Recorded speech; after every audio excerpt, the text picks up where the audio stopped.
Il est 9h08 sur iTélé. L'édition spéciale qui a commencé hier à midi se poursuit. Et nous avons un témoin, un ami de Charlie qui nous a rejoint dans des conditions, je ne vous cache pas, qui sont très difficiles parce que Patrick Pelloux, que vous connaissez comme un grand urgentiste, était aussi, et toujours d'ailleurs, chroniqueur à Charlie Hebdo. Et Patrick Pelloux, bonjour. Bonjour. Non seulement vous avez perdu tous vos amis hier, mais vous avez aussi, vous étiez sur place quelques minutes après cette fusillade effroyable. Je pense que tout le monde, tous ceux qui nous regardent ce matin, imaginent, ou peut-être même ont du mal à imaginer, l'ampleur de votre tristesse et du choc qui est le vôtre. Si vous êtes là aujourd'hui, et si vous avez eu envie de venir jusqu'à nous, avec le peu de force qui vous reste, c'est pour transmettre un message. Ouais. C'est pour dire quoi? Que le combat continue, quoi qu'il arrive? Oui. Parce que, d'abord, il t'aimait bien. Donc, en fait, je vais dans les médias où ils auraient aimé que j'aille. C'était des hommes et des femmes extraordinaires. Ils ont tiré sur des gens qui faisaient une conférence de rédaction contre le racisme. Voilà. C'était les réunions du mercredi matin. Et moi, hier matin, il y avait une réunion à la Fédération des sapeurs-pompiers parce que on veut améliorer la prise en charge des malades aux urgences entre les pompiers, les SAMU, les urgences. Et donc j'étais avec la fédération qui est rue Breguet, qui est à 200 mètres, tu vois, de Charlie. Et en fait, vers 11h30, il y a Jean-Luc, le graphiste, qui m'a appelé en me disant « Viens vite, on a besoin de toi ». Vous n'avez pas cru tout de suite d'ailleurs ce qui s'était passé? Vous Non, n'avez pas compris? Je croyais qu'il plaisantait. J'avais dit que je passerais à midi pour souhaiter la bonne année, parce que je ne les avais pas tous vus. Donc votre réflexe de médecin, autant que Donc en fait, d'amis, je suis parti tout de suite et mes collègues pompiers et de SAMU sont venus tout de suite. J'ai emmené avec moi le colonel Tourtier, qui est le médecin-chef des pompiers de Paris. On est arrivés tous les deux sur place en premier. C'était horrible, horrible. Il y en a beaucoup qui étaient déjà partis. Parce qu'ils les ont abattus comme dans des exécutions. Et on a réussi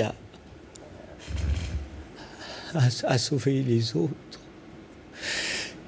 qui a priori vont bien ce matin. Et j'étais venu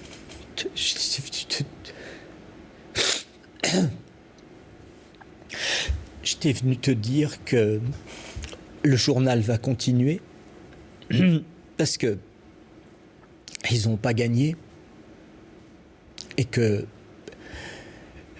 Charb, Cabu, Wolinski, Bernard Maris, Honoré, Elsa, Tinius, Mustapha, le garde qui a été abattu et qui était chargé de notre surveillance. Ils ne sont pas morts pour rien et qu'il n'y a aucune haine à avoir contre les musulmans et que tout le monde, chacun, devant chez lui, au quotidien, doit faire vivre les valeurs de la République. Patrick, c'était vos amis, c'était vos frères, vos sœurs, on l'a compris, on le sait, et j'imagine la douleur qui est la vôtre aujourd'hui. Mais est-ce que l'équipe de Charlie à laquelle dont vous faisiez partie, est-ce que c'est une équipe qui vivait avec cette espèce de menace permanente? Oui, on sent. Lundi soir, j'ai dîné avec Charb et Luz. Et on riait de la nouvelle année. Et Charb en avait un peu assez de sa protection, en fait. Mais il me protégeait beaucoup. des risques. Et donc, il n'avait pas voulu me dire qu'en fait, il savait que dans tous les meetings des milieux intégristes à travers le monde, Charlie Hebdo revenait tout le temps. Nous étions un ennemi de papier et de crayon. Il y avait une espèce de fatwa qui était lancée contre Charles, contre Charlie et contre Charles. Oui, il y avait une fatwa. Ouais. Quand vous êtes arrivé sur place, après avoir fait votre boulot de médecin, de docteur, vous... Je ne les ai pas sauvés. Si, vous en avez sauvé. Si, vous en avez sauvé plusieurs. Vous le savez. Vous avez eu un réflexe. Vous avez téléphoné au président de la République. Oui. Vous connaissez, pour lui raconter ce qui se passait. Le président avait voulu nous rencontrer quand il avait vu que le journal était en difficulté cet été. Donc on était allé le voir. Ouais. Parce que le président nous avait dit qu'il fallait que la presse reste avec une diffusion. Et il voulait changer la loi de manière à ce que les journaux continuent à exister. Il disait que la France devait avoir des journaux de caricature. Donc le président était très sensible. Et Cabu et Bernard Maris aimaient beaucoup le président. Et tous de Charlie aiment la République. Donc on a appelé tous les secours et je ne savais pas. Et j'ai donc appelé et on me l'a passé, il a tout de suite dit j'arrive. Parce que voilà. Alors que normalement, les personnalités doivent. Il a eu le courage de venir. Ouais. Ça ne change pas grand-chose. Mais vous savez, c'était des hommes tellement bons. C'était des gens tellement généreux. Bien sûr,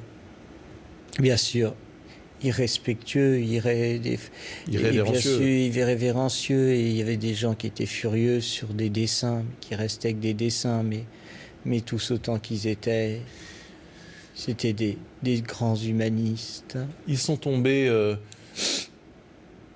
avec dignité jusqu'au bout, j'allais dire avec combat jusqu'au bout. Je suis sûr que Charb s'est levé pour les traiter de cons.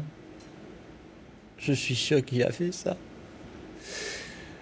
Quand vous dites, Patrick, que le journal doit continuer, vous avez vu, au-delà de votre émotion... Ça va être difficile. Oui, mais vous avez vu que la presse tout entière s'est mobilisée, que l'opinion publique s'est mobilisée. Il y avait des centaines de milliers de personnes hier dans la rue. Et il y en aura encore beaucoup dans les prochains jours. Et c'est bien, parce que c'est eux-mêmes qui se défendent eux-mêmes. Ouais. Ils ne défendent pas qu'un journal. C'est pas qu'un journal. N'oubliez pas les policiers qui ont été abattus. Bien sûr. Le livreur, les autres. Pardonnez-moi, je ne connais pas leur nom. Mais ils ont été abattus aussi. Il ne faut pas qu'on cède. Il ne faut pas qu'on cède. Qui a fait ça, selon vous? Je ne sais pas. Des fous. Des fous. Et encore, c'est insulter les fous de dire fous. Quand vous disiez que Charlie vivait avec cette menace permanente, ça se manifestait comment? C'était quelque chose qui planait comme ça, qui était un peu abstrait, ou ça se manifestait aussi par, je ne sais pas moi, des coups de fil, régulièrement, mais Charles était sous protection et les services de protection sont très compétents et ont fait du grand travail. Et ces gardes étaient toujours très vigilants. Voilà, excusez-moi. Patrick Pelloux, vous qui vivez chaque jour votre boulot d'urgentiste et qui voyez justement cette douleur en permanence, je vois aujourd'hui surtout que vous êtes brisé par tout cela et je voudrais simplement vous demander, votre boulot à vous, ça va être quoi dans les prochains jours et les prochaines semaines? Je ne sais plus. J'ai perdu les miens. Ouais. Je ne sais pas. Merci. Et vous qui êtes surtout très attaché à ce qui se passe dans la politique, qui aimait bien les coups de gueule. Ça servait à ça aussi, votre rubrique Oui. dans Charlie.